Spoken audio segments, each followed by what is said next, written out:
prépublication, mais c'est aussi intéressant, d'y réfléchir après coup. Parce qu'en fait, après la publication de l'article et après, plusieurs interventions, qui étaient à peu près sur la même ligne que l'article, j'en suis venu à me poser une question un peu à partir des retours que j'ai eus sur est-ce qu'on pourrait considérer que la guerre actuelle a des raisons historiques? Et en fait, j'ai l'impression que souvent, l'article ou des interventions, similaires ont été, compris, comme ça. Or, en fait, en y réfléchissant de nouveau, je me suis aperçu qu'il y a aucun précédent à cette guerre entre l'État russe et l'État ukrainien. Alors, non pas que, la vie, des 2 peuples et des 2 États ait été un long fleuve tranquille auparavant, mais il n'y a jamais eu de guerre entre l'État russe et l'État ukrainien avant le 24 février, 2022. On avait vu, une répression de la part de l'Empire russe contre les mouvements nationaux, donc à l'époque tsariste. Alors, donc, une répression qui était motivée par le fait qu'on avait une montée du nationalisme dans le cadre là, de la construction impériale tsariste autour de 3 fondements, l'orthodoxie au niveau religieux, l'autocratie au niveau politique et le terme difficile à traduire de narodnost. Alors ça veut dire la nationalité ou le caractère populaire. Et ça avait valu à une des plus grandes figures ukrainiennes du 19e siècle, le poète Taras Shevchenko, d'être exilé pendant 10 ans et de revenir d'exil. Il avait été exilé dans l'actuel Kazakhstan sur les bords de la mer Caspienne et de revenir d'exil comme un vieillard alors qu'il avait à peine 47 ans. Donc on a une répression d'État. On a une politique anti-ukrainienne de la part de l'État tsariste qui se traduit par le fait d'interdire quasiment toute expression en ukrainien, toute expression écrite, et même d'interdire le terme d'Ukraine. On ne trouve sur les cartes officielles que le terme de Petite Russie, et encore le terme de Petite Russie ne recouvre pas l'ensemble des terres qu'on considère aujourd'hui comme ukrainiennes. À l'époque, soviétique et plus précisément à l'époque stalinienne, on peut à nouveau parler de répression, alors avec la collectivisation forcée de l'agriculture à partir du début de l'année 1930. Là, c'est, une des photos, certifiées parce qu'il y a aussi beaucoup de photos, qui se qui circulent, qui se rattachent pas forcément à la bonne période d'ailleurs, mais celle-là, c'est une photo tirée des archives ukrainiennes où on voit que la collectivisation, ça voulait dire utiliser tout le bétail pour les labours et donc mettre côte à côte des bœufs, des vaches maigrichonnes, etc. Donc évidemment, ça a été une catastrophe, cette collectivisation forcée. Catastrophe qui a provoqué la famine. Alors une famine qui a touché toutes les terres sablées de l'URSS depuis le nord du Kazakhstan jusqu'à l'Ukraine, en passant par tout le bassin de la Volga.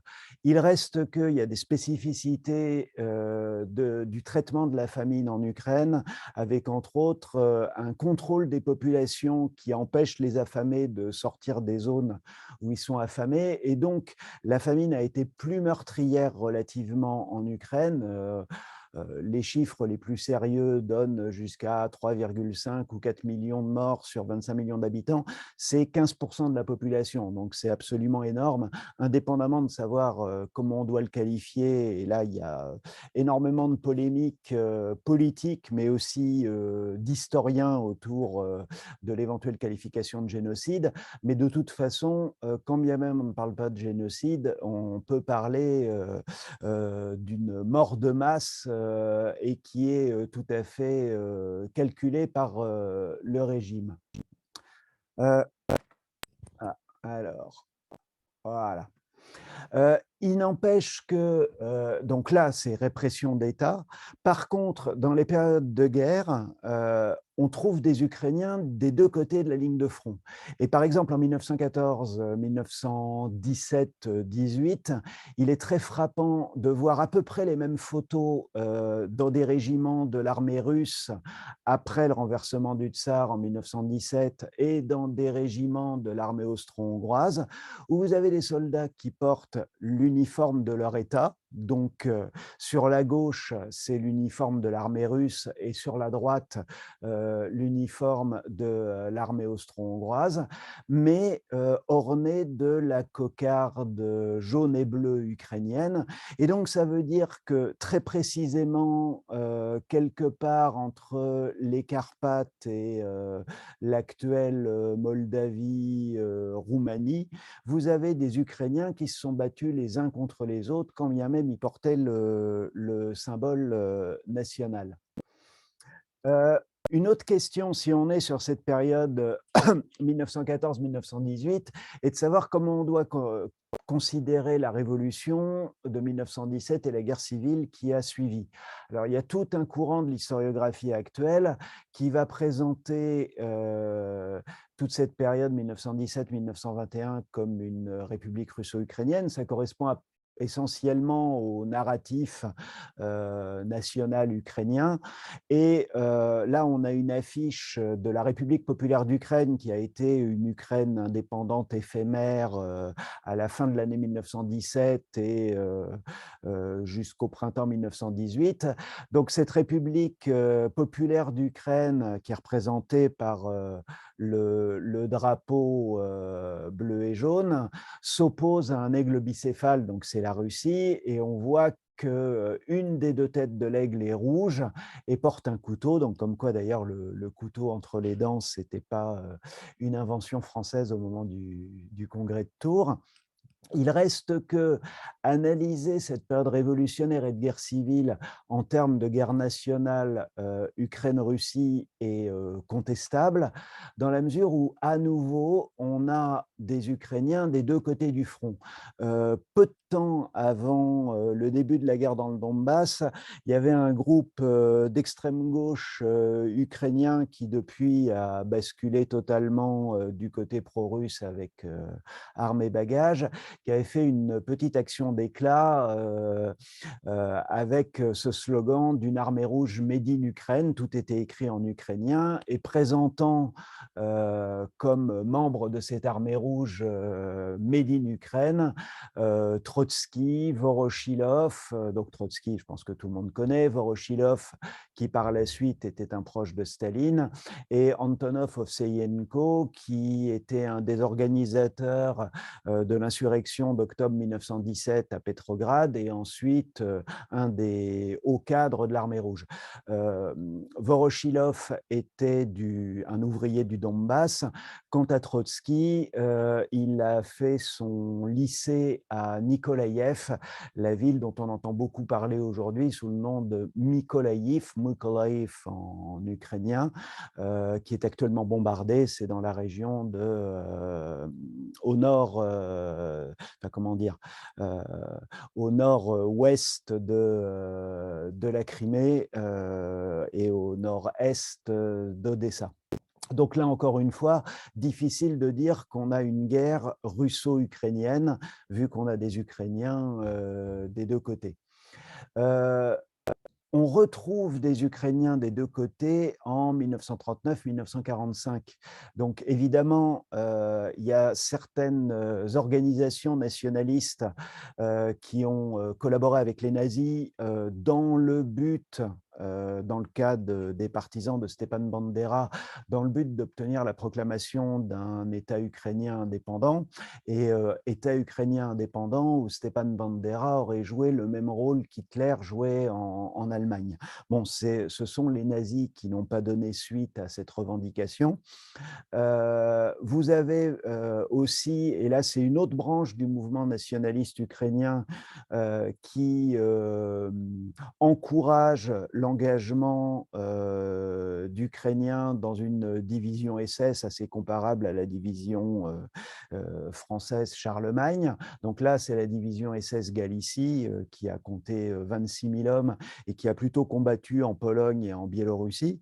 Donc, il y a ces groupes nationalistes qui collaborent partiellement ou totalement avec les nazis, mais de l'autre côté, vous avez, sans parler des centaines de milliers d'Ukrainiens qui étaient dans l'armée rouge, alors bon, dans la mesure où ils avaient été conscrits, on peut s'interroger sur leur volontariat, mais par contre, pour ce qui est des partisans derrière les lignes nazies pendant la guerre, bah, là, il fallait quand même un engagement personnel et beaucoup de courage. Et donc, un des chefs partisans soviétiques les plus connus de la période de la Seconde Guerre mondiale, c'est Sedir Kovpak, qui était donc un Ukrainien.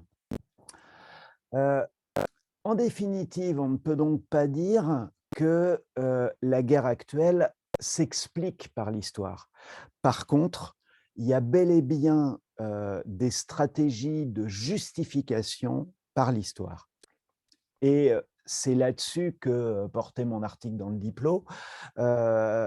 Alors, clairement, cette volonté de justifier le conflit par l'histoire, on la voit chez Vladimir Poutine avec son texte de juillet 2021 qui s'appelle « De l'unité historique des Russes et des Ukrainiens », ce qui revient à sous-entendre, au nom du fait qu'il y a une longue histoire partagée, je vais y revenir, mais donc au nom de cette histoire partagée, ça voudrait dire qu'en fait c'est un seul peuple et que les Russes ont la primauté.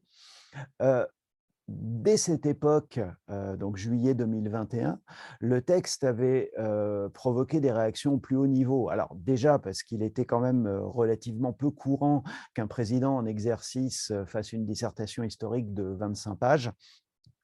Et d'ailleurs, c'était le ton qu'avait choisi Volodymyr Zelensky, le président ukrainien, pour y répondre, c'était l'ironie en disant je ne peux qu'envier le président d'une aussi grande puissance d'avoir autant de temps à consacrer à un travail aussi approfondi en histoire. Mais derrière le bon mot de Volodymyr Zelensky, il y avait une réaction tout à fait officielle de l'Académie des sciences d'Ukraine pour sa section d'histoire, qui avait répondu point par point aux assertions de Vladimir Poutine. Et en fait, Vladimir Poutine reprenait toute l'histoire depuis le Moyen Âge et depuis l'État qu'on appelle la Russie de Kiev, donc un État qui s'est affirmé au Xe siècle et dont l'apogée, disons, qui commence à décliner au XIIe siècle. Alors, c'est un État qu'on a longtemps appelé en français la Russie kievienne. C'était un anachronisme parce que la Russie, l'État actuel, c'est le mot Rossiya. L'État kievien médiéval, c'est Russia. Alors, ce sont deux mots qui sont étymologiquement apparentés, mais ce ne sont pas du tout les mêmes mots. Cette Russie, c'était donc un État qui allait des confins occidentaux de l'Ukraine actuelle jusqu'aux rives de la Baltique. La capitale était Kiev, c'était un État chrétien rattaché religieusement à l'orthodoxie de l'Empire byzantin, donc c'est pour ça que j'ai souligné Constantinople, et qui est donc le centre spirituel des Slaves de l'Est. Alors évidemment, la carte que je produis là, elle est en cyrillique, mais vous n'y voyez pas Moscou. Moscou n'existe pas à l'époque. Moscou devient une ville tant soit peu importante que plusieurs siècles plus tard, et sauf qu'entre-temps, il y a eu les invasions mongoles qui ont balayé toute la zone, qui ont abattu Kiev, tant qu'ils l'ont ravalé au rang de grosses bourgades, et qui ont totalement séparé les différents peuples qui vivaient dans ces régions-là. Et on voit réapparaître ce terme de Russe 300 ans après la conquête mongole, dans la stratégie politique du prince de Moscou. Donc, il n'y a pas de Russie en 1547, il y a une Moscovie, donc une principauté de Moscou, et son grand prince Ivan IV, celui qu'on va appeler le Terrible, essaye de justifier l'État qu'il est en train de renforcer et d'étendre en lui trouvant une légitimité historique. Et pour ça, il a deux tactiques. D'une part, il s'arroge le titre de tsar qui auparavant n'était pas du tout utilisé. Tsar, c'est juste la déformation de César. C'est-à-dire qu'en se proclamant tsar, Ivan IV se place dans la filiation des souverains de l'Empire byzantin et derrière ça, des souverains de l'Empire romain. C'est d'autant plus facile que donc l'Empire romain d'Occident a disparu au 5e siècle après Jésus-Christ. Et quant à l'Empire romain d'Orient, Byzance, lui, il a été abattu 100 ans avant l'accession au trône d'Ivan le Terrible.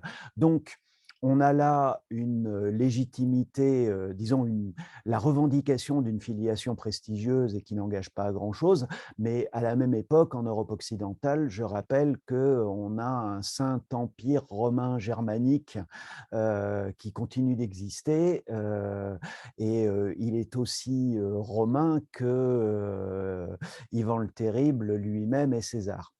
Donc ça, c'est une partie de la stratégie d'Ivan IV. L'autre partie de la stratégie, c'est d'ajouter dans sa titulature tout un tas de terres qu'il contrôle directement ou indirectement. Et dans ce cadre-là, il se proclame grand prince de toute la Russie. Mais la Russie, elle n'existe plus depuis la conquête mongole. Donc là encore, exactement comme avec le titre de tsar de César, on est dans des mots ronflants qui servent à asseoir une ambition politique, mais qui n'ont aucune implication pratique au moment où ils sont proclamés. L'Empire russe n'est lui proclamé que presque 200 ans plus tard, en 1721. Et le terme de Russie, Rassia, Rossia, si je le prononce à l'accentuation française, n'apparaît que justement entre le XVIe et le XVIIIe siècle. Pendant ce temps-là, donc, quand la Russie s'affirme, que se passe-t-il sur les territoires qu'on considère aujourd'hui comme étant l'Ukraine? C'est des territoires qui sont sous le contrôle de la Pologne-Lituanie, ce qu'on appelle la République des deux nations, mais un contrôle indirect. Et en fait, ce sont des guerriers libres, donc qui ont un statut tout à fait spécial dans une Europe où le servage règne pour l'essentiel, des guerriers libres qui combattent pour le compte des Polonais contre les Tatars basés en particulier en Crimée, qui sont les restes des envahisseurs turco-mongols. Et donc, ces Cosaques guerriers libres sur les terres qui constituent aujourd'hui l'Ukraine ont plusieurs caractéristiques. Alors, d'une part, ils élisent leur propre chef, les hetmans, et donc, ils ont une espèce d'autonomie politique qui fait qu'ils peuvent un peu jouer au plus offrant, c'est-à-dire combattre les Tatars tout en faisant des alliances temporaires avec eux de temps en temps, combattre pour le compte des Polonais, mais se révolter certaines fois contre les Polonais et s'allier aux Russes. Et là aussi, vous avez des querelles de légitimité pour savoir si ces accords, et particulièrement un accord qui a fait suite à une grande révolte cosaque contre les Polonais, un accord conclu entre l'hetman cosaque de l'époque, Bogdan Khmelnytsky, et le tsar de Russie, si c'était juste une alliance temporaire ou au contraire une union historique définitive. Évidemment, Vladimir Poutine dit que c'était une union historique définitive, là où l'historiographie ukrainienne va dire pas du tout, c'était une alliance tactique temporaire. Il reste que pendant cette période d'affirmation des Cosaques, on voit apparaître le terme d'Ukraine et particulièrement sur les cartes occidentales. Il y avait un mercenaire français qui s'était mis au service des souverains polonais lesquels l'avaient envoyé combattre aux côtés des Cosaques contre les Tatars. Et juste avant la grande révolte cosaque anti-polonaise au milieu du XVIIe siècle, ce mercenaire français Beauplan était revenu et pour essayer de se faire une retraite, avait publié un livre où il racontait ses aventures et où il avait dressé la première carte de l'Ukraine et il l'avait appelée comme ça. Et comme ça a été dit en introduction, le mot Ukraine, ça veut dire une marche au sens ancien du terme, au sens antique et médiéval, c'est-à-dire un pays frontière. Ce qui veut dire par là même qu'il est très difficile de lui donner des contours précis, d'autant plus à une époque où les États-nations n'existent pas, les frontières avec des systèmes de contrôle d'identité n'existaient pas non plus. Donc voilà, là encore, il faut se méfier de tout anachronisme. Alors, j'ai dit que les tsars de Russie essayent de se donner une légitimité en se rattachant et à Byzance et à la Russe médiévale, mais au fur et à mesure qu'une conscience nationale se construit en Ukraine, ben, il y a la même volonté de revendication. Et là, le grand nom, c'est l'historien Mikhailo Hrushevsky ou Grushevsky, qui, à la fin du 19e siècle, commence à écrire une grande histoire de ce qu'il appelle l'Ukraine russe. Ce qui veut dire que pour lui, la Russie est liée à l'Ukraine. Donc, vous voyez, vous avez le discours russe qui va dire la Russie donne la Russie et le discours ukrainien qui dit la Russie donne l'Ukraine. Et donc, Rouchevski réclame l'héritage de la Russe comme il réclame l'héritage des Cosaques du XVIIe siècle. Donc, vous voyez, vous avez deux récits qui se construisent l'un contre l'autre. Le problème, c'est que dans ces récits-là, ce qu'on oublie, c'est que l'Ukraine n'est pas peuplée que d'Ukrainiens ou de petits Russes, suivant comment on a envie de les appeler. Et c'est d'ailleurs pour ça que les tentatives de mettre en place un État ukrainien indépendant à la chute du tsarisme en 1918 et à la chute de l'Empire la chute du tsarisme en 1917 évidemment, et à la chute de l'Empire austro-hongrois en 1918 ont été problématiques.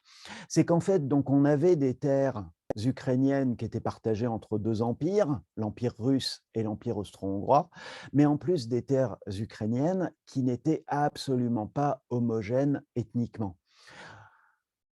Pour résumer, on peut dire qu'à l'époque, être ukrainien, ça voulait dire être paysan, et que dans les villes, il n'y avait pas ou peu d'Ukrainiens. Et donc les villes étaient peuplées de représentants des classes dirigeantes qui étaient des classes dirigeantes polonaises en Galicie, dans l'Empire austro-hongrois, et des classes dirigeantes russes et accessoirement polonaises dans l'Empire russe. Et puis, vous aviez tout un tas de minorités nationales, des Allemands qu'on avait fait venir là pour développer le pays, mais vous aviez surtout une population juive très importante, vivant pour l'essentiel dans les shtetls, donc des bourgades juives. Et donc, l'affirmation d'un État ukrainien indépendant, ça posait plusieurs questions de savoir avec quel peuple on allait le construire. Est-ce que ce serait une Ukraine uniquement pour les Ukrainiens? Et ça va être le discours de la droite nationaliste. Une Ukraine multiethnique, et là, ça peut être le discours d'une certaine gauche nationaliste, mais aussi le discours d'une gauche non nationaliste, j'y reviendrai. Et puis, la question de l'idéologie politique autour de la création d'un État ukrainien. Et c'est là que l'expérience soviétique est fondamentale, parce que donc ce sont les bolcheviks qui gagnent à l'issue de la séquence révolutionnaire et de la guerre civile. Et dans le cadre de l'Union des républiques socialistes soviétiques proclamée à la fin de l'année 1922, donc on fêtera le centenaire en décembre prochain, vous avez une de ces parties constituantes qui est la République socialiste soviétique d'Ukraine, partie constituante, c'est-à-dire ayant un droit imprescriptible à la sécession dont elle fera usage en 1991. Et donc, cette République socialiste soviétique d'Ukraine promeut dès sa création, donc c'est la fin de la guerre civile, on va dire 1920, et particulièrement à partir de 1922-23, une politique d'ukrainisation. Ça veut dire une promotion de la langue ukrainienne. Le certificat d'ukrainien qui est reproduit ici, c'est un certificat, pour être fonctionnaire, il fallait pouvoir produire ce certificat. C'est-à-dire que normalement, tout fonctionnaire de la République socialiste soviétique d'Ukraine devait maîtriser l'ukrainien. Et c'était justifié par deux slogans. La connaissance de la langue ukrainienne n'est que le premier pas vers l'ukrainisation, je vais y revenir, et l'ukrainisation réalise l'union de la ville et de la campagne, c'est-à-dire que le but était d'en finir avec cette dichotomie ethno-sociale où vous aviez des campagnes ukrainiennes exploitées par des villes russo-polono-juives. Et donc le fait d'étendre la langue ukrainienne, c'était un moyen d'en finir avec ça. Parallèlement, je disais que l'ukrainisation, le slogan disait: «L'ukrainisation n'est, la connaissance de la langue ukrainienne n'est que le premier pas, vers l'ukrainisation». C'est qu'il y a eu un véritable effort dans le parti communiste pour s'ukrainiser. C'est-à-dire qu'à l'origine, le parti communiste était un parti essentiellement d'ouvriers russes et d'intellectuels, russophones, et c'est d'ailleurs pour ça que le parti communiste était, particulièrement implanté dans l'Est industriel, donc dans le Donbass, à Kharkov, etc. Et en fait, par le contrôle des adhésions et du recrutement, pendant en une décennie, le Parti communiste d'Ukraine est devenu un parti d'ouvriers et de paysans ukrainiens. Et donc là, encore une fois, ça voulait dire refuser l'adhésion d'un certain nombre de gens qui étaient de parfaits prolétaires, mais qui étaient russophones, pour favoriser l'adhésion d'autres personnes parce qu'elles étaient ukrainiennes. Donc une politique qu'on pourrait appeler, et il y a d'ailleurs un historien américain qui a utilisé l'expression, une politique de discrimination positive. Toujours dans la politique suivie par les soviétiques concernant l'Ukraine, il y a une extension territoriale. Donc, représentée dans les limites des frontières en noir, vous avez le territoire reconnu internationalement aujourd'hui pour l'Ukraine. Eh bien, ce territoire est issu d'annexion d'une partie de la Pologne dans le cadre du pacte germano-soviétique en 1939, d'une partie de la Tchécoslovaquie à peu près à la même période, d'une partie de la Roumanie, la Bukovine, dans le cadre du seul coup de force que Staline se soit permis dans le cadre de son alliance avec Hitler en 1940. De même, pour une partie au-delà du delta d'Idniestre et jusqu'au delta du Danube. Et enfin, la Crimée, qui avait été transférée de la République socialiste fédérative soviétique de Russie à la République socialiste soviétique d'Ukraine en 1954. Sachant que par contre, à l'époque, le transfert d'un territoire d'une République soviétique à l'autre dans le cadre de l'URSS n'avait quasiment aucune conséquence pratique pour qui que ce soit. La seule conséquence pratique, c'est qu'il fallait changer comment dire, le blason sur les papiers officiels et les plaques des bâtiments officiels. Mais en termes de déplacement, on n'a jamais demandé aux gens de montrer leurs papiers au passage d'une frontière entre deux républiques soviétiques. On pouvait vous demander vos papiers pour savoir si vous avez le droit de résider dans une ville, par exemple, mais passer d'Ukraine en Russie, en Biélorussie ou en Arménie, ça, tout le monde s'en fichait, voilà. Heu, Alors, cette période soviétique, pourquoi est-ce qu'elle est très importante? Ben parce qu'elle est devenue un exutoire, et en particulier un exutoire du nationalisme russe. C'est particulièrement net dans le discours du 21 février 2022 de Vladimir Poutine, donc 3 jours avant d'attaquer l'Ukraine. Il dit: «L'Ukraine moderne a été entièrement créée par la Russie, ou plus précisément par la Russie bolchevique et communiste». Et il dit: «C'est l'Ukraine de Lénine, mais l'expression russe, ce serait plus exactement l'Ukraine copyright Lénine. C'est-à-dire qu'il veut vraiment dire que s'il y a une Ukraine, c'est à cause de la politique des bolcheviks. Et donc, Vladimir Poutine avait été jusqu'à dire que si on voulait parler de décommunisation, lui était prêt à totalement décommuniser, c'est-à-dire à rayer l'Ukraine de la carte. Mais de l'autre côté, la période communiste est aussi l'exutoire du nationalisme ukrainien.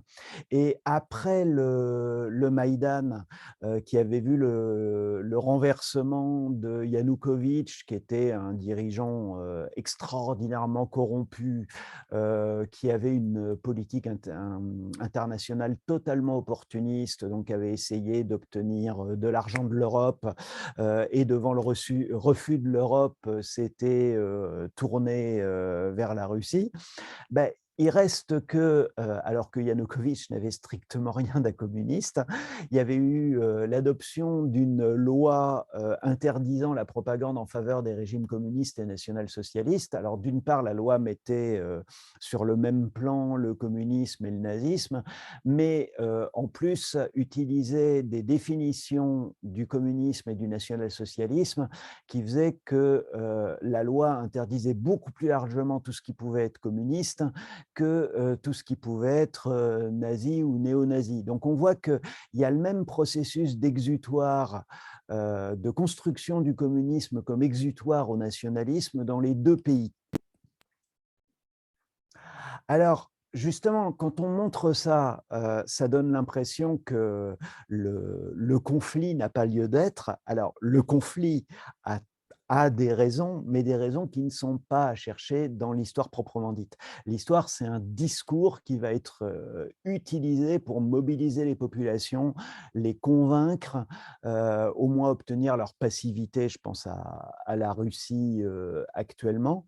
Et donc, les efforts qu'on avait pu faire avec justement mes collègues Corinna Macher, donc, qui elle aussi a écrit dans le Diplo, et Andriy Portnov, un collègue ukrainien, les efforts qu'on a pu faire justement pour démonter ces discours historiques sont des efforts qu'on peut faire vis-à-vis de l'opinion publique, mais il n'est évidemment absolument pas question de convaincre des dirigeants d'État ou des acteurs politiques avec le rappel de quelques données historiques et la déconstruction de quelques manipulations et instrumentalisations de l'histoire. Voilà ce sur quoi je voulais terminer et je vous remercie.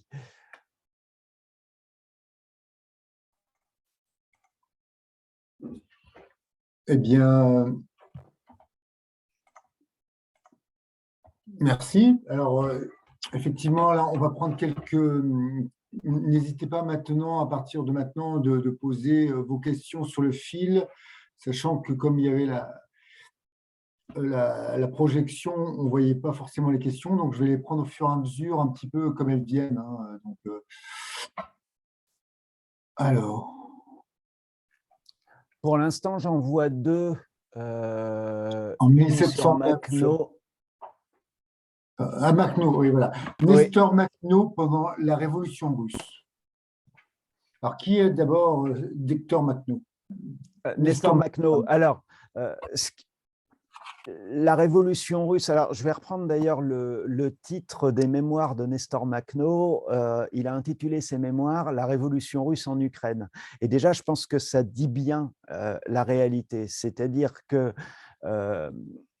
le mouvement, l'énorme mouvement qui a embrasé tout l'ancien empire tsariste, on peut l'appeler la révolution russe. Je dis ça parce que actuellement en Ukraine, c'est un terme qui est proscrit et qu'on doit parler de révolution ukrainienne quand on traite des événements de 1917-1921 en Ukraine. Or, c'est bien la révolution russe qui s'est aussi passée en Ukraine parce que l'onde de choc est partie de Pétrograd. Et cette onde de choc, elle a donné un champ d'action extraordinaire à des dizaines de milliers de militants de différentes obédiences, marxistes ou pas, marxistes modérés, entre guillemets, comme les mencheviks, marxistes radicaux comme les bolcheviks, mais aussi des anarchistes comme Nestor Makhno. Et Nestor Makhno, donc, c'est un militant anarchiste originaire de la steppe, grosso modo de la région de Kherson, ville dont on a beaucoup parlé ces derniers temps. Et donc, comme beaucoup de militants à l'époque, il est libéré de prison, libéré des geôles tsaristes au renversement du tsar en février 1917. Il rentre dans son bourg. euh, il prend beaucoup de responsabilités, c'est-à-dire créer un comité de paysans, créer un soviet, créer un syndicat d'ouvriers de la localité, etc. L'Ukraine, dans l'année qui suit la révolution, est occupée par les troupes allemandes, donc il transforme son groupe de sympathisants en groupe de partisans armés. Et donc, à côté de groupes de partisans d'obédience bolchevique ou de groupes de partisans d'obédience nationaliste de gauche, il y a ce groupe de partisans d'obédience anarchiste. Et la guerre civile, c'est en Ukraine particulièrement, c'est ça. C'est des tas de groupes armés liés à un leader charismatique qui, la plupart du temps, a une certaine éducation politique, et des armées qui essayent de se constituer ou qui viennent en soutien derrière. Donc évidemment, du côté bolchevique, l'armée rouge, qui a ses bases en Russie soviétique. Du côté nationaliste ukrainien, vous avez des unités de l'ancienne armée tsariste ukrainisée, comme je le montrais dans le PowerPoint avec les soldats à cocarde qui sont en appui. Et Makhno, lui, il n'a pas d'armée constituée. Et donc, il fait partie de ces acteurs. Il fait à plusieurs reprises des alliances avec les bolcheviks. Les bolcheviks se retournent contre lui. Voilà, pour le dire vite. Mais c'est quelqu'un qui a une popularité locale très importante et qui va ensuite marquer les mémoires parce que avec l'expérience de Catalogne en 1936, le mouvement makhnoviste est sans doute le mouvement inspiré par des anarchistes le plus important qui ait jamais existé. Voilà en deux mots pour définir Nestor Makhno. Alors ensuite, très bien, merci. Alors ensuite, une autre question de Philippe Arnaud. Alors en 1709, le tsar Pierre le Grand a battu le roi de Suède, Charles XII, à Poltava, en pleine Ukraine. Où ont été les Ukrainiens à cette époque? Alors justement, le truc, j'ai parlé des Cosaques Les fameux Cosaques. qui à l'origine étaient donc des combattants libres, combattant pour le compte de la Pologne contre les Tatars. Ils se sont révoltés contre les Polonais. Les Tsars ont considéré que l'alliance temporaire de Bogdan Khmelnytsky avec Moscou était une unification des deux peuples et ça allait dans le sens de l'expansion de l'empire tsariste vers le sud et vers la mer Noire, vers le sud-ouest et vers la mer Noire. Et donc, peu à peu, l'empire tsariste a incorporé les terres ukrainiennes et incorporé les Cosaques en reconnaissant une certaine autonomie. Ils avaient toujours le droit d'élire un hetman, donc un chef. Mais évidemment, du côté, là déjà plus de Moscou, mais de Saint-Pétersbourg, c'est-à-dire avec Pierre le Grand qui fonde cette nouvelle capitale, Saint-Pétersbourg, l'idée c'est de rogner les prérogatives des chefs cosaques. Et on a un chef cosaque à l'époque qui s'appelle Mazepa, qui a une biographie sur laquelle on est toujours pas très précis parce que il y a peu de sources, mais toujours est-il qu'il a eu une éducation, si mes sources sont exactes, plutôt polonaise. Il s'est retrouvé ensuite donc dans l'orbite de l'Empire russe, et il n'y trouvait pas sa place. Alors le détail des motivations personnelles de l'homme, je serais incapable de les décrire. Par contre, il est clair que dans l'élite cosaque, il y avait toujours cette tentation d'essayer de recouvrer une autonomie et donc de s'éloigner de la Russie. Et donc dans le cadre de la guerre de Pierre le Grand contre la Suède, eh bien, à un moment, Mazeppa s'est allié avec le roi de Suède contre Pierre le Grand, alors que théoriquement, sur le papier, Mazeppa devait être un des grands de l'État russe et donc devait participer à la guerre contre la Suède. Et c'est pour ça d'ailleurs que encore aujourd'hui, dans l'historiographie russe, le terme de mazépisme est utilisé comme synonyme de trahison. Mais là encore une fois, ça veut dire une utilisation du terme à rebours de, heu, comment dire?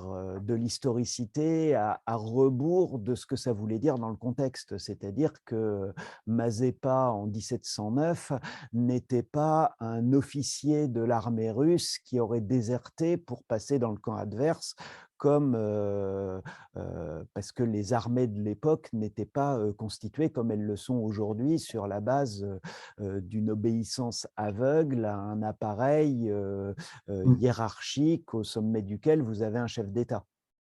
Très bien. Alors, une question plus, peut-être un peu plus difficile. Alors, si Staline a créé la famine en Ukraine, pourquoi on ne l'appelle pas un génocide de Patricia?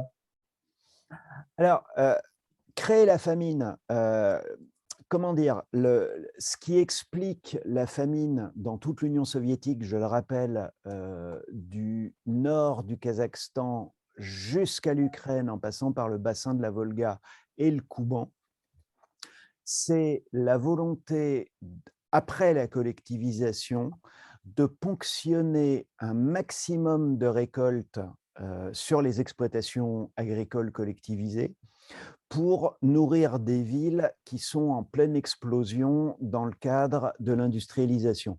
C'est-à-dire qu'on a on a eu affaire à un exode rural forcé qui s'est passé de façon à peu près aussi sauvage que sur les îles britanniques 200 ans plus tôt, où on chassait les paysans de leurs terres avec le mouvement des enclosures pour les embaucher dans les premières manufactures et usines.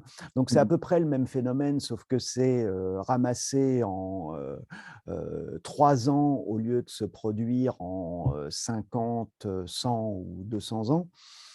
Donc c'est extrêmement violent. Ça, c'est la première chose. Deuxième chose, donc, on demande aux exploitations agricoles de livrer tout le blé qu'elles ont et on en arrive à leur demander de livrer même leurs réserves de grains à semer pour l'année prochaine, pour l'année suivante.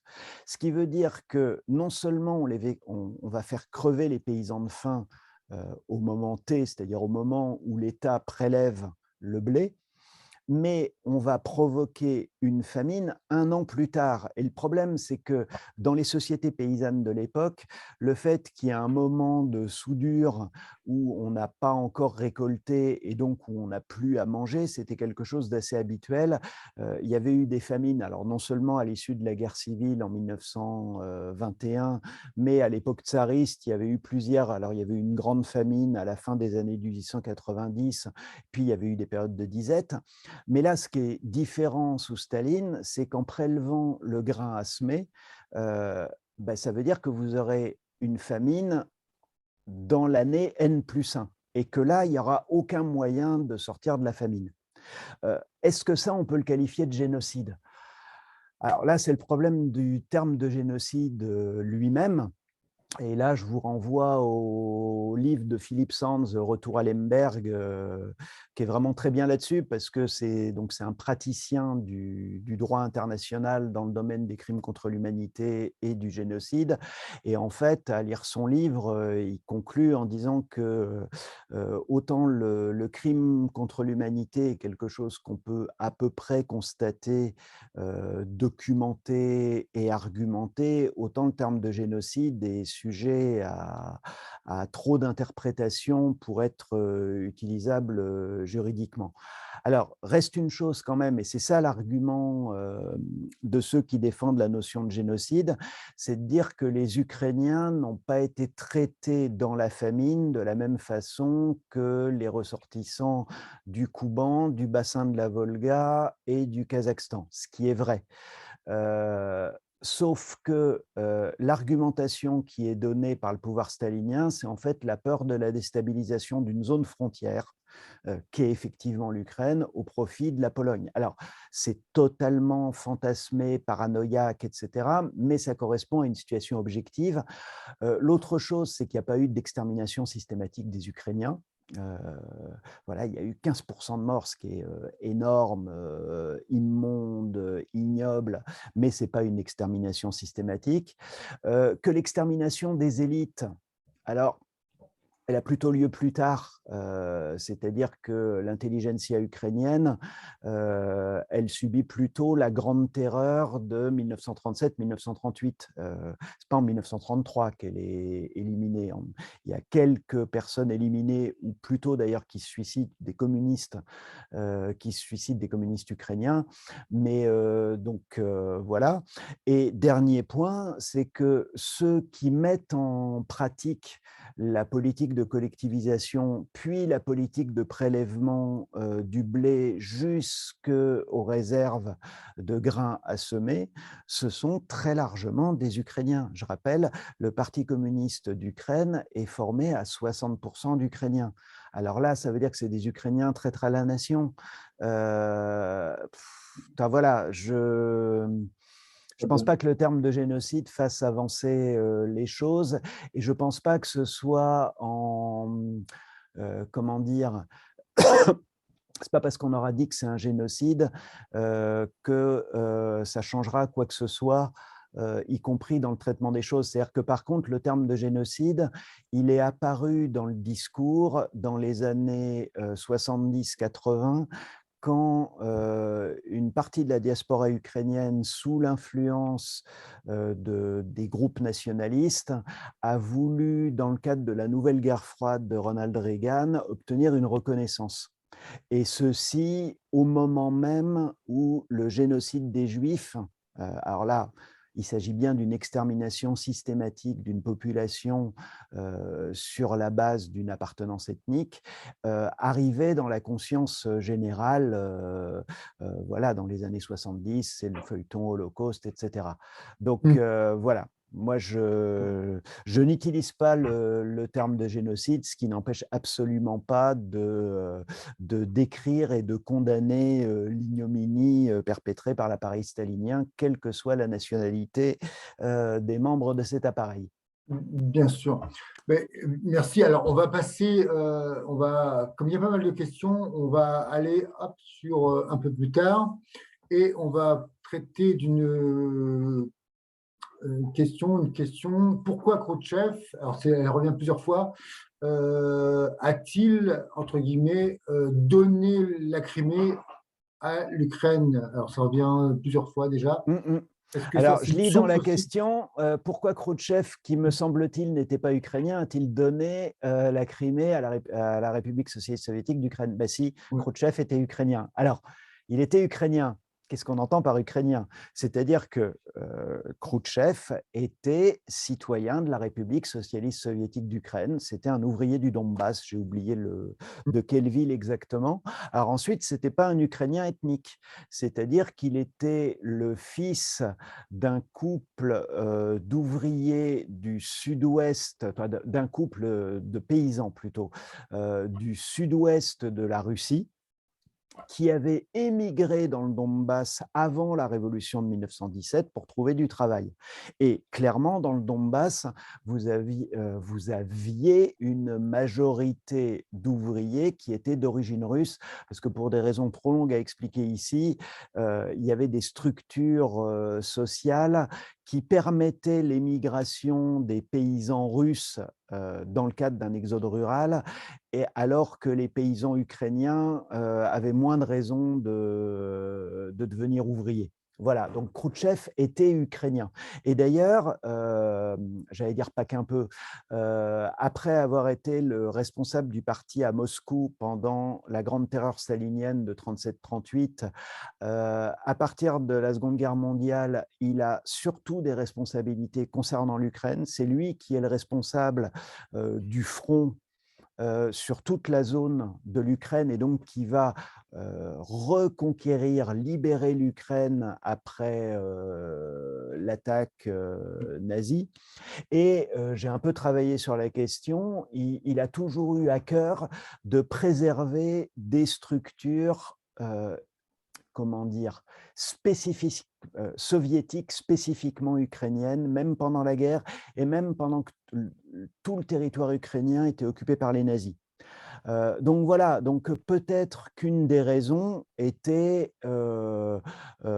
comment dire, une espèce de reconnaissance pour l'appareil soviétique ukrainien dont il avait fait partie, d'autant plus que ça a été fait à l'occasion du tricentenaire justement de ce pacte entre le chef cosaque Bogdan Khmelnytsky et le tsar de Russie. Donc officiellement, c'était pour marquer cette alliance indéfectible entre le peuple ukrainien et le peuple russe. Mais encore une fois, ce qu'il ne faut pas oublier, c'est qu'à l'époque, ça n'avait aucune conséquence pratique. Je ne sais pas, c'était quelque chose du même ordre que le projet qui a en ce moment de regrouper les arrondissements du centre de Paris. Voilà, si on fusionne le premier, le second, le troisième et le quatrième arrondissement de Paris, qu'est-ce que ça changera à la vie de qui que ce soit? Donc le rattachement de l'Ukraine à la Crimée en 1954, c'était de cet ordre-là. Donc, ça a pris une importance en 91 parce que c'est devenu ce qui était des frontières administratives, c'est devenu des frontières internationales. Mais sur le moment, ça n'en avait aucune autre que symbolique. Alors, on continue. Alors, on reste un petit peu dans cette période-là. Enfin, toujours. Peut-on analyser le conflit actuel comme une rémanence de la guerre 41-45, avec un Ouest ukrainien très favorable aux nazis et une autre à l'Est plus favorable à l'armée rouge? Alors, il faudrait qu'on me montre où est l'armée rouge aujourd'hui. Non, non, J'imagine que c'est mais les voilà, Russes. J'imagine que c'est les mais non, Russes. mais sauf que, mais encore une fois, je veux dire, Poutine alors Poutine se réclame de Staline et Poutine se réclame des tsars. Il faudra qu'on m'explique le rapport à l'armée rouge.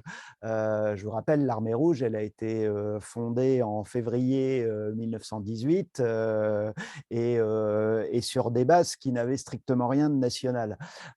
Donc voilà, ça c'est la première chose.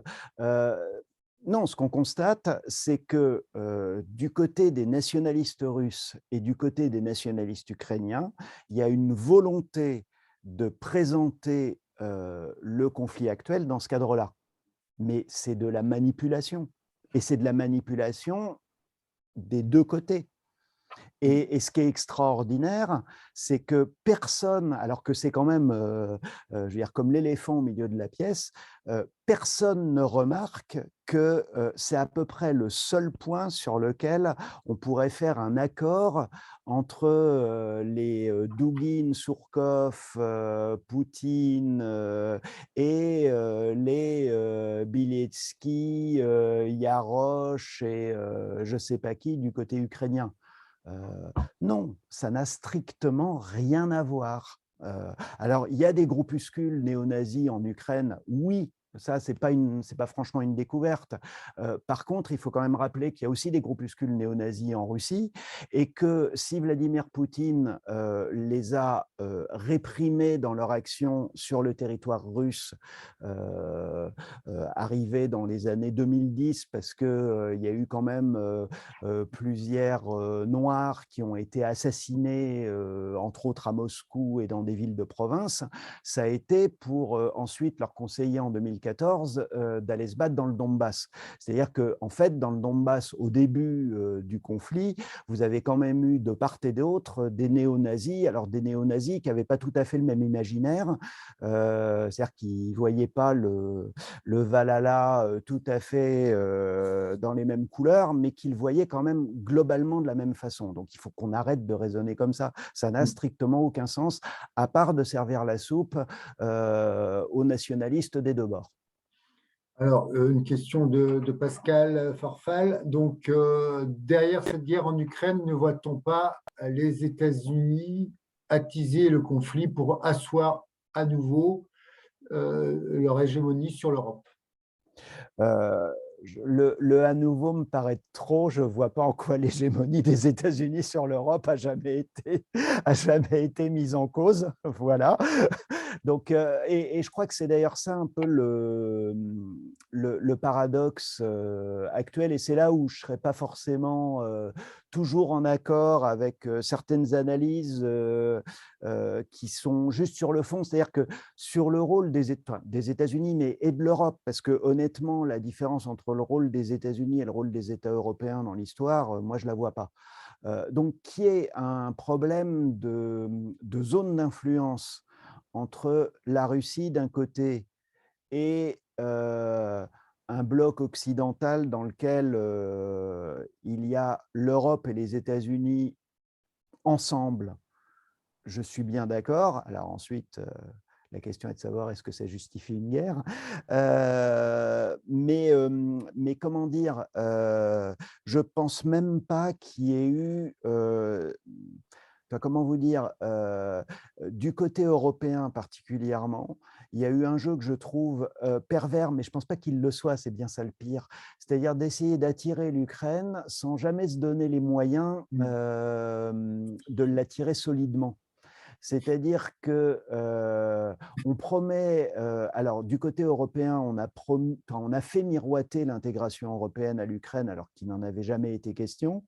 Du côté de l'OTAN, on a fait miroiter une adhésion alors qu'il n'en était pas question objectivement non plus, parce qu'à l'intérieur de l'OTAN, tout le monde n'était pas d'accord. Donc, grosso modo, ça permettait à certaines forces politiques en Ukraine de mobiliser dans ce sens-là, mais c'était d'ailleurs pas si évident. L'adhésion à l'Europe, ça, c'était une perspective qui parlait aux Ukrainiens, ne serait-ce que pour des raisons de facilité de voyage et donc de facilité d'émigration temporaire pour gagner plus d'argent que chez soi. Bon, mais en dehors de ça, par contre, l'adhésion à l'OTAN jusqu'en 2014, c'était pas du tout une perspective qui souriait aux Ukrainiens. C'est-à-dire qu'il y avait eu de fortes mobilisations contre l'OTAN en Ukraine, alors surtout en Crimée et dans l'Est, mais pas que en Crimée et dans l'Est. Donc, et le problème, c'est que donc on fait miroiter ça aux élites politiques ukrainiennes, dont certaines s'en saisissent. Derrière, il n'y a pas les moyens qui sont donnés, c'est-à-dire que l'Union européenne, là, depuis 2 mois de guerre, il y a eu plus d'argent versé à l'Ukraine qu'il y en a eu, à ma connaissance, en 3 ans après le Maïdan. Donc ça veut dire que pour développer une Ukraine démocratique pacifiquement, il n'y avait pas de sous. Par contre, maintenant, il y a des sous pour lui payer des armes, mais des armes achetées à nos producteurs d'armes. Donc, c'est de l'argent, en fait, qui ne sort pas de chez nous. Il faut être clair là-dessus. Donc, ça, c'est un aspect. Par contre, évidemment, le fait de faire miroiter l'Union européenne et l'OTAN aux élites ukrainiennes, ben, c'est largement assez pour exciter les élites russes et pas seulement Vladimir Poutine. Voilà. Donc, c'est là où il y a un jeu, mais le problème, c'est que je crois que ce n'est même pas un jeu volontaire et construit. Je crois que voilà, les grandes puissances, elles ont de multiples fers au feu. L'Ukraine, c'était un front très secondaire. Bon, on leur fournissait un peu des choses. On invitait des gens à faire des tournées. On organisait des échanges, etc. Bon, ça ne coûtait pas grand-chose. On continuait. Et puis là, d'un seul coup, il y a problème. Donc là, ça devient une priorité. Mais je ne pense même pas que c'était un calcul depuis le début. De la même façon que du côté russe, il n'y avait pas non plus de calcul depuis le début. Ce qui est quand même extraordinaire dans le discours du 21 février de Vladimir Poutine, c'est qu'il raconte qu'il a proposé l'adhésion de la Russie à l'OTAN à Bill Clinton. Et voilà. Donc, moi, je veux bien ensuite. Alors ensuite, il va lui-même dire l'Occident décadent, et puis vous avez le patriarche de l'Église orthodoxe qui va dire oui, le Donbass est l'avant-garde de la lutte contre la Gay Pride. Je veux bien, mais j'ai du mal à le prendre au sérieux, même si je pense que et Vladimir Poutine et le patriarche Kirill doivent croire à ce genre de choses. Mais non, ce n'est pas ça les raisons. Et les raisons, c'est qu'à un moment, la Russie a voulu être associée au concert des grandes puissances et son intervention en Syrie avec le bombardement d'Alep, ça en faisait partie et c'était un gage, y compris donné à l'Occident. De la même façon qu'en janvier dernier, l'envoi d'une division parachutiste qui avait gagné des médailles en Tchétchénie pour réprimer la révolte populaire au Kazakhstan, c'était aussi un gage de bonne volonté vis-à-vis de l'Occident. Je n'ai pas entendu les chancelleries occidentales se plaindre du rétablissement de l'ordre au Kazakhstan. Alors, une autre question, alors plutôt, alors j'imagine que c'est plutôt dans les limites. Selon vous, donc Dany, selon vous, la volonté d'annexion de l'Ukraine par Vladimir Poutine s'arrêtera-t-elle ou s'arrête-t-elle à ses frontières géographiques actuelles ou porte-t-elle jusqu'aux anciennes limites historiques que vous avez présentées? Est-ce qu'il s'est fixé une frontière, Alors, une limite attends, alors attention, les limites historiques dont j'ai parlé, ça correspond aux frontières internationalement reconnues de l'Ukraine actuelle. Donc, on peut, on peut imaginer, si la première offensive russe fin février avait réussi à abattre l'État ukrainien, peut-être que, etc. Là, ça semble plus du tout être à l'ordre du jour. Voilà. Donc, le Donbass, ça semble être une espèce de lot de consolation qui est quand même très loin des objectifs d'origine qui semblaient être, sinon l'annexion de toute l'Ukraine, ou du moins la mise en place d'un gouvernement accommodant pour le Kremlin sur tout le territoire de l'Ukraine. Ça semble plus être du tout d'actualité. Mais je pense que c'est la réalité, malheureusement, c'est la réalité des combats qui tracera les frontières. Et encore une fois, ce que j'ai montré partiellement dans mon exposé, c'est à quel point les frontières ont bougé en fonction d'un certain nombre de conflits. Donc malheureusement, c'est le retour à ce qu'a toujours été l'histoire. Alors, je sais, une autre question qui est plus historique, peut-être, je ne sais pas, de Jean-François Vacher. Donc, quel a été le retentissement de la propagande extrême autour du mineur Stakhanov dans le Donbass? Alors, j'en profite parce que je voyais d'autres questions. Comment dire, j'en vois aussi une sur le don paisible Oui, de c'est la même Sholokhov. personne. Oui. Oui, alors sur Sholokhov, ce qu'il décrit dans le don paisible, c'est pas la collectivisation des années 30, c'est la période de la guerre civile. Et il l'a décrit, on est plutôt de l'autre côté du Donbass, c'est-à-dire qu'on est plutôt dans la région de Novotcherkassk, dont j'ai parlé dans une recension du film Chers camarades dans un autre numéro du Diplo. Donc c'est sur la période de la guerre civile, donc on est en 1917-1921, et c'est un très bon roman sur la guerre civile qui n'est pas, comment dire, qui est pas manichéen, c'est-à-dire qui montre bien la complexité de l'époque, ce que j'expliquais sur ces groupes armés avec des dirigeants charismatiques. Donc c'était vrai en Ukraine, avec Makhno, l'anarchiste, et avec tout un tas d'autres militants, d'autres tendances. Ben, on le voit aussi dans le livre de Sholokhov. Les années 30, alors là, c'est Stakhanov. Le Donbass, donc c'est une région très ouvrière.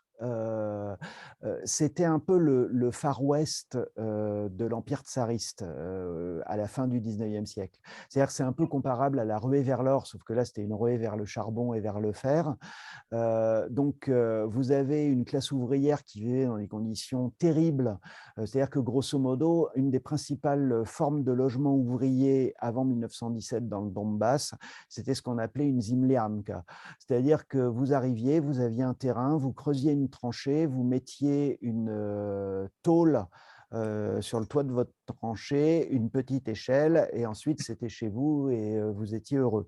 Donc c'est dans ces conditions-là que les ouvriers du Donbass ont commencé à se battre.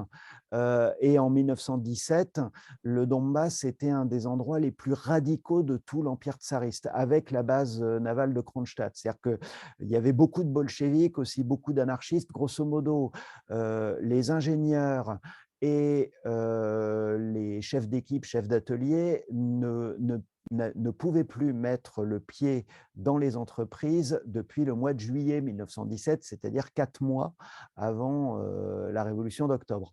Donc c'est pour vous donner l'idée du radicalisme qui régnait à l'époque. Alors à l'époque stalinienne, tout ça s'est repris en main. Alors c'est repris en main d'une part parce qu'il y a la promotion de certains ouvriers dans la nomenclatura, et à partir du moment où ils sont dans la nomenclatura, bah, ils trouvent tout à fait normal que ceux qui ne sont pas rentrés dans la nomenclatura, eux, travaillent très dur.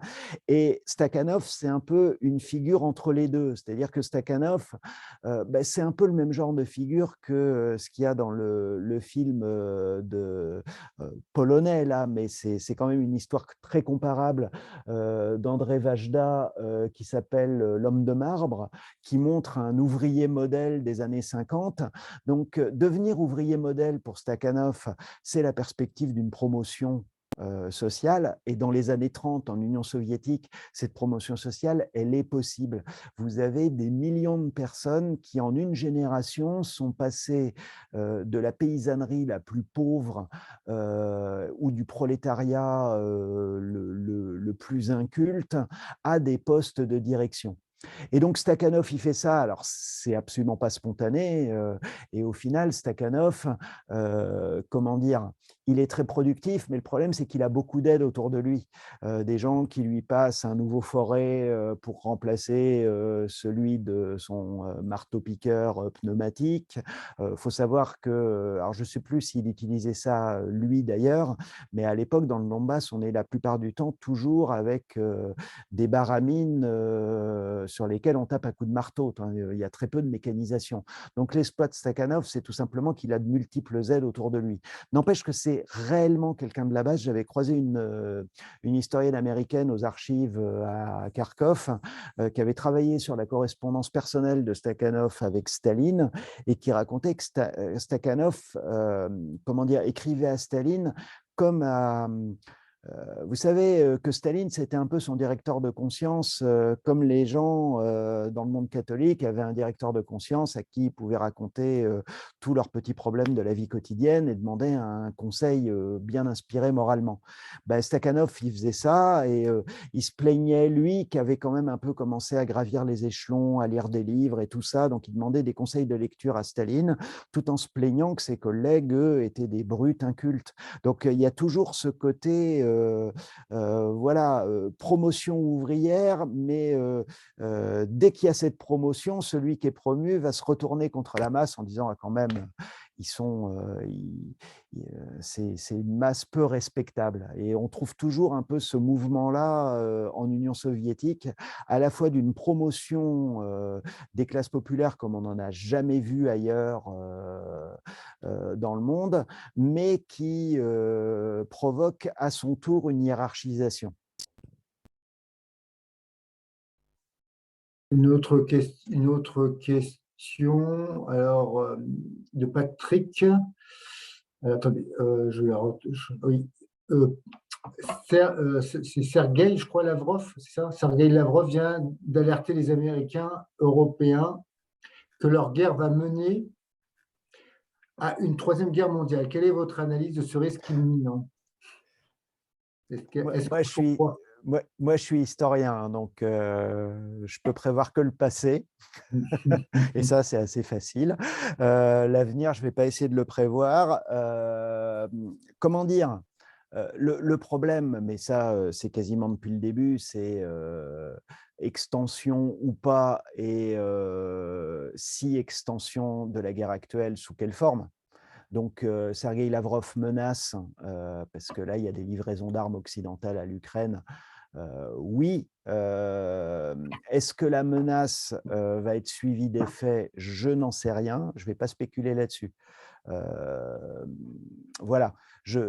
Pour le conflit qui a commencé en février, comment dire, je ne l'imaginais pas. Il n'empêche que je voyais bien qu'on allait vers le pire, parce que je ne voyais pas qui pourrait reculer. Là, c'est peut-être un peu le problème actuellement, c'est que visiblement, la Russie ne s'attendait pas à ce que l'Ukraine arrive à se défendre. Bon, et du coup, elle peut plus, je veux dire, une victoire rapide, ça aurait mis le monde entier devant le fait accompli. Là, cette victoire rapide n'est plus possible. Donc là, ça met le régime russe devant tout un tas de problèmes, des problèmes militaires, des problèmes économiques, de gestion de la guerre elle-même, et puis aussi des problèmes de gestion de son opinion publique. C'est-à-dire que obtenir la passivité de l'opinion russe face à une guerre éclair, c'est une chose. Justifier la disparition de milliers de soldats, c'en est une autre. Donc évidemment, là, ça veut dire que Lavrov essaye de faire monter les enchères pour dire faut que vous arrêtiez d'aider les Ukrainiens pour qu'on leur fiche la pâtée et qu'on n'en parle plus. Il y a peu de chances que ça se passe. Alors ensuite, escalade, pas escalade et sous quelle forme, je n'en sais rien et je ne m'engagerai pas là-dessus. Alors, une autre question, et je reviendrai après, il y a une question aussi de Salim, mais Union pacifiste, donc tant qu'on est là, comment expliquer que les partis écologistes, donc français, allemands et même suisses, soient livrés à un pays, enfin, livrent des armes à un pays en guerre? Soit d'accord, ou je ne te pas toute la phrase, mais c'est ça. Oui, là, il y a des logiques politiques. Là, pour le coup, moi qui travaille essentiellement sur la période révolutionnaire autour de 1917, j'ai eu l'impression de voir, alors en Ukraine même, le 4 août 1914 aussi, c'est-à-dire qu'il y a une ambiance d'union sacrée en Ukraine. Il y a aussi une ambiance d'union sacrée en Russie, mais je rappelle que l'union sacrée, c'est quand même des gens qui, sur la tombe de Jean Jaurès, ont expliqué qu'il fallait partir à la guerre. Donc, de ce point de vue-là, ce ne sera pas faire injure aux écologistes que de dire que c'est quand même pas tout à fait Jean Jaurès qui les inspire. Donc, le fait qu'ils en arrivent à justifier des livraisons d'armes est un retournement moins énorme que celui des socialistes en 1914 quand ils sont ralliés à l'Union sacrée. Donc, ce n'est pas quelque chose de nouveau dans l'histoire non plus. Voilà. Alors, de Salim, donc la guerre actuelle relève-t-elle plus d'une volonté finalement de réintégrer les populations russes dans le giron des fédérations de Russie, d'une ambition économique, plutôt liée aux matières premières agricoles et minières, ressources pour irriguer la Crimée, et soucis stratégiques dans le cadre des futures options, enfin du grand jeu façon 21e siècle, j'imagine que c'est un jeu géopolitique du 21e siècle. Moi, je pense que c'est essentiellement stratégique et que c'est d'ailleurs ça Mm. l'asymétrie entre la Russie et les grandes puissances européennes et les États-Unis. C'est que du côté de la Russie, alors les populations, il faut être clair, je crois que c'est absolument pas la préoccupation de l'État russe, que ce soit au sommet ou à la base. Euh, les populations, on s'en sert, on les pose, on les utilise, et puis voilà. Donc, on peut y compris les utiliser idéologiquement pour justifier des choses, mais il n'y a aucun souci des populations. Et donc, de ce point de vue-là, le slogan de l'attaque du 24 février, à savoir nous ne laissons pas tomber les nôtres, là, c'est de la pure propagande dans ce que ça peut avoir de pire. Au niveau économique, bah, le problème, et ça c'est l'économiste Julien Vercueil, spécialiste de la Russie, qui l'a très bien dit, au niveau économique, bah, il y a du charbon dans le Donbass, bah oui, mais il y a aussi du charbon dans le Kouzbas en Russie, et largement assez. Il y a du minerai de fer à Krivoy Rog ou Kryvyi Rih, bah oui, mais il y a aussi du minerai de fer du côté de Magnitogorsk en Russie. Donc, toutes les matières premières, et au niveau agricole, pareil, la Russie est un aussi grand exportateur de blé que l'Ukraine. Donc, il n'y a aucune matière première en Ukraine dont la Russie aurait spécialement besoin. Alors, à la rigueur, on pourrait dire comme ça, la Russie élimine un concurrent. Honnêtement, j'y crois pas parce que justement, en Russie, on l'a bien vu encore là, c'est pas les grandes entreprises qui décident de la politique de l'État, c'est l'État qui décide de ce que font les grandes entreprises. Donc là, elles doivent encaisser les sanctions occidentales, elles doivent encaisser la dévaluation du rouble, elles doivent faire face à tout un tas de problèmes. Ben, c'est pas grave, l'État a décidé que ce serait comme ça. Donc je pense que la motivation, elle est essentiellement stratégique et que c'est là où il y a vraiment un déséquilibre et où, encore une fois, sans qu'à mon avis, il n'y ait aucun plan du côté français, allemand, anglais ou américain, il y a un conflit qui, au final, sera, dont l'issue, excepté si on allait vers une guerre nucléaire mondiale, évidemment, mais dont l'issue risque d'être beaucoup plus favorable aux Occidentaux qu'à la Russie, mais parce qu'il y a un décalage de force. C'est-à-dire que Poutine a fait croire que grande puissance, etc., ça n'a jamais été vrai. Il y avait un historien dans les années 90 qui est décédé il n'y a pas très longtemps, qui avait fait un très bon bouquin, une très bonne synthèse, une grosse synthèse sur l'histoire de la Russie, qu'il avait appelé la puissance pauvre. Ben là, avec Poutine, on a la vérification que ça reste vrai. La Russie est une puissance pauvre, comme elle est restée largement à l'époque soviétique, même s'il y a eu un très grand développement économique, et comme elle était surtout à l'époque tsariste. Et le problème, c'est que l'économie russe actuellement ressemble beaucoup plus à l'économie de la fin de la période tsariste, c'est-à-dire une économie qui est essentiellement dépendante des matières premières, c'est-à-dire une économie, quand j'étais à l'école, on dit une économie du tiers-monde, alors qu'à l'époque soviétique, ce n'était plus une économie du tiers-monde. Il y a eu régression de ce point de vue-là. Très bien. Alors, normalement, on a dit qu'on arrêtait vers 20 heures, donc on va essayer de prendre encore peut-être deux questions. Alors, ensuite, donc là, on va peut-être revenir un peu en France. Il y a une question qui dit Renault et d'autres entreprises doivent cesser ou doivent-elles cesser leurs activités en Russie? Quel est le volume de l'industrie française qu'on risque de perdre? Ah, c'est pas du tout ma C'est spécialité, pas votre donc spécialité, d'accord. Donc, voilà. voici, Je vous renvoie à Julien Vercueil, d'accord. spécialiste de l'économie russe, mais ça, c'est pas moi. Alors c'est pareil, j'imagine, si la Finlande et la Suède, alors peut-être que quand même là, la Finlande et la Suède, c'est quand même des pays qui sont quand même frontaliers. Est-ce que si la Finlande et la Suède rejoignent l'OTAN, est-ce que cela va changer leurs relations et est-ce que aussi cela va changer aussi Ah ben, les équilibres moi, ce que je constate là, c'est qu'en fait, tout ce que Vladimir Poutine avait annoncé dans le mémorandum de décembre,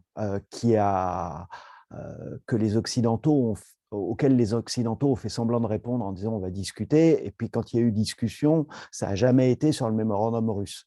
Mais donc ce qu'il y avait dans ce mémorandum, ce n'était pas d'extension de l'OTAN et pas de troupes actives de l'OTAN dans les pays frontaliers de l'espace post-soviétique, quand bien même ce sont des pays membres de l'OTAN. Ben là, on s'aperçoit que Vladimir Poutine a réussi à provoquer une extension de l'OTAN à des pays qui étaient très rétifs, comme la Finlande ou la Suède. C'était quoi d'autre? Ah oui, dans les objectifs officiellement, défendre les russophones, les Russes et je ne sais pas quoi. Ben là, en Ukraine, ce qu'on constate, c'est qu'il y a une réaction anti-russe. Alors, là, c'est normal, vous avez une guerre entre deux États, c'est-à-dire qu'il y a une propagande en Russie contre les Ukrainiens en tant que peuple, et en Ukraine, il répond une propagande contre les Russes en tant que peuple. Bon, ça, c'est assez logique. Mais sauf que ce qu'on constate aussi, c'est chez beaucoup de russophones d'Ukraine, une volonté de cesser d'être russophone. Donc, quand même, là, Vladimir Poutine, les deux principaux objectifs qu'il a mis en avant, ben, il va obtenir exactement l'inverse. Alors, encore une fois, quelque part, je pourrais dire bravo, chapeau l'artiste de façon moqueuse, mais encore une fois, ça reflète sur le fond un rapport de force où la Russie était en position préalable d'infériorité, ce que les médias ici ne voulaient pas voir, mais aussi que la Russie ne voulait pas montrer. Hein. Je veux dire, je ne suis pas du tout dans un truc, on nous cache tout, etc. C'est la Russie qui voulait se présenter comme une grande puissance, mais elle ne l'est pas. On le voit. Bon, alors ça ne rend pas les réactions de la Russie fondamentalement plus rassurantes. Parce que justement, une vraie grande puissance, elle n'est pas obligée de faire la guerre pour s'imposer. Bon, bah, écoutez, je crois que on va en rester là. Et on vous remercie encore. Alors moi, je voulais juste en profiter, tant qu'il y a encore un petit peu de monde, pour rappeler que le mardi 3 mai, donc mardi prochain, on aura une rencontre en visioconférence avec Anne-Cécile Robert, autour d'une manière de voir sur Feu sur les libertés. Donc, la manière de voir qui est actuellement en vente. Donc là, on pourra parler notamment des libertés publiques qui régressent en France et en Europe. Donc, je voulais juste finir par ça. Et puis, remercier Eric Onop. Franchement, tout le monde vous remercie parce que ça nous a beaucoup éclairé, notamment, surtout aussi au niveau historique, parce que bon, on ne connaissait pas forcément, tout le monde ne connaît pas.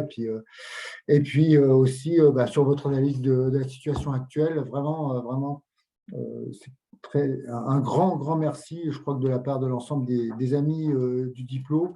Et c'est vraiment à en faire. Et je dis simplement aussi de ne pas hésiter à… Enfin, moi, j'ai acheté le livre, La Révolution russe, une histoire française. C'est très intéressant. Et puis l'autre livre, par contre, qui est beaucoup plus difficile à trouver, je crois qu'il est téléchargeable, je ne sais pas, vous pouvez peut-être nous dire l'autre livre que vous avez co-dirigé. Donc celui sur lequel je terminais le PowerPoint, Histoire partagée. Alors j'ai encore échangé tout récemment avec l'éditeur qui m'a dit mais si, on peut le trouver en France. Soit, c'est un éditeur suisse.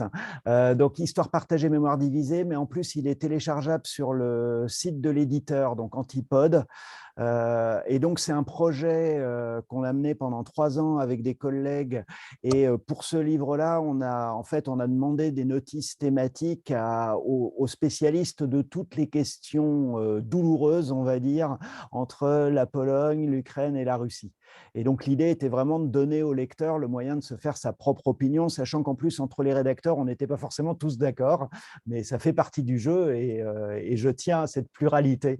Voilà. Merci beaucoup. Et puis, alors, vraiment, allez aussi sur le site comuna.net. Il y a aussi des interventions c'est votre, alors, je sais pas si c'est votre site C'est personnel ou mon si site c'est… personnel, oui, oui, Ah, oui, d'accord, oui. c'est votre site Oui, personnel. oui, Et parce que donc, il y a un certain nombre d'interventions et de documents aussi qu'on peut consulter, hein, bien sûr. oui, oui. Et j'ai mis un autre, alors j'ai mis en ligne l'article du diplôme, et puis j'ai aussi mis un article là qui vient d'être publié par la revue Papier Contretemps, qui est plus sur les questions justement stratégiques, etc. Voilà. Bon, bah, écoutez, ben, en tout cas, merci à tous. Et puis, ben, nous, donc, à mardi prochain avec Anne-Cécile Robert. Et merci encore à Eric Noble Et moi, je vous remercie pour et cet peut-être échange. et peut-être un jour ici en Bretagne, pourquoi pas. Oui, Je ah crois que vous bah, connaissez, je crois que vous connaissez, donc voilà. oui, oui, oui, et j'y retourne régulièrement, même si c'est plus à l'ouest que Rennes la plupart du temps. Bon, ben, merci beaucoup. Merci à vous. Bonne soirée. Bonne soirée.